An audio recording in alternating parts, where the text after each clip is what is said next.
तर काय वाटतं?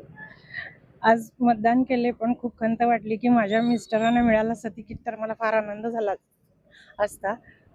पण थोडंफार आमचे हितचिंतक वाईट जे चिंतणारे लोक आहेत त्यांनी फार आम्हाला हे केलेलं आहे. 22 तारखेनंतर काय निकाल येईल असं वाटतं तुम्हाला? आता 22 तारखेचा देशमुख की राव? बघू आता. काय काय वाटतं तुम्हाला? महाविकास आघाडीचे जो आम्हाला सर्वसामान्य नगरसेवकांनी जिल्हा सदस्यांनी जो पाठिंबा दिला त्यामुळं वसंतनाना यांचा विजय निश्चित आहे. जिल्ह्यातली खतखत ह्या रूपाने मतदान रूपी बाहेर पडेल असं मी तुम्हाला सर्वांना विश्वास देतो.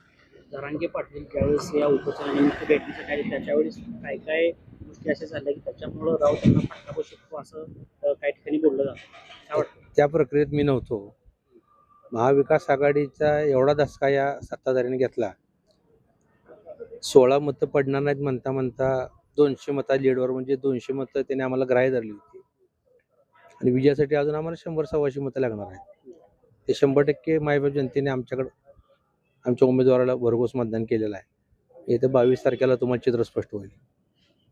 सहकाऱ्यांकडून दगा फटका बसला त्याबद्दल तो विषय आता माझ्या दृष्टिकोनातून संपलेला आहे.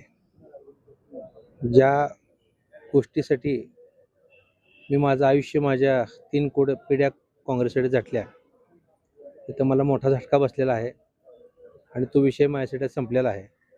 माझ्यासाठी महाविकास आघाडीचे उमेदवारच हे महत्त्वाचे असून त्यांच्या विजयासाठी मी प्रयत्न केलेले आहेत.